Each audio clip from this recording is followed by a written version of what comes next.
Piali piali no toca curly tlapoyawa, and today we're talking about this bad boy right here. So sharpen up your obsidian because Café con Nawatl starts right now.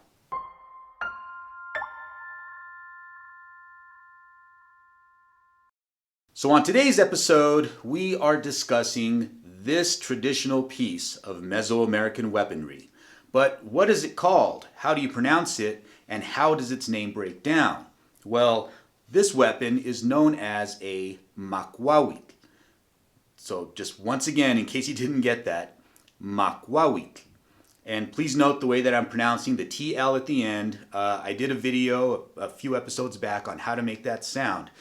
And the word Makwawitl comes from two different words. Remember, Nawatl is an agglutinative language, meaning you take smaller stems and particles and root words and you combine them to make much larger words.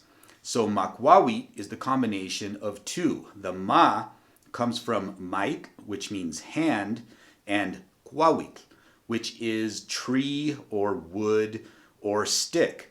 So Makwawitl can be translated as hand stick or hand wood. And when you take a look at one, it's obvious why it has this name. Now, the way that the Makwawitl were made was a single piece of wood that had obsidian blades placed along the sides. Now, this is obviously a reproduction of one. The actual Makwawitl were roughly 3.5 to 4 feet in length and a standard of 3 inches in width. And we know this because several conquistadors recorded their first-hand accounts of seeing the Makwawitl being used in action. It's also worth noting that we do not pluralize inanimate objects in Nawatl, so Makwawitl is both the singular and plural of the word. So whenever you're talking about one, it's Makwawitl, and more than one, it's still Makwawitl. Now, we know what the Makwawitl looked like because there's depictions of them in different codices. However, one drawing was made by a European, and this was of an actual Makwawitl that had been taken to Spain. So if we use the dimensions of this drawing, we get a pretty good idea of how long and wide they were. Sadly, there are no surviving examples of a Makwawitl.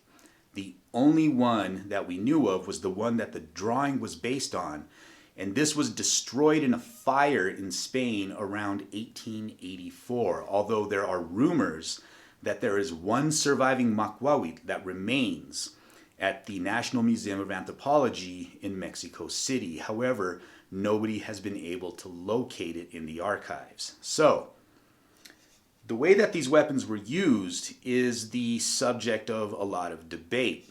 There's a story of when the Tlaxcalteca army confronted the Spaniards.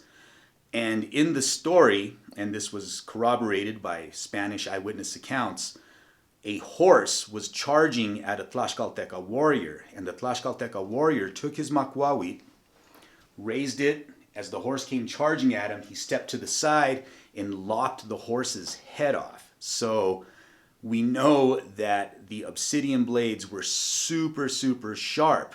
But we also know that in most warfare within Mesoamerica, the intent was to take your captive alive rather than kill them right there in the battlefield. So I think that the flat edges of the Makwawitl were used in battle as much as the obsidian blades, because you get the end of the Makwawitl can be used for striking this way, and also you could use the sides to subdue your opponent.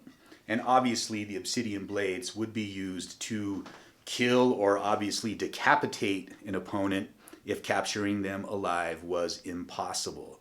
So, once again, this is a Makwawitl, a hand stick, and I hope you enjoyed this short lesson in Mesoamerican warfare. If you did enjoy it, please consider becoming a Patreon.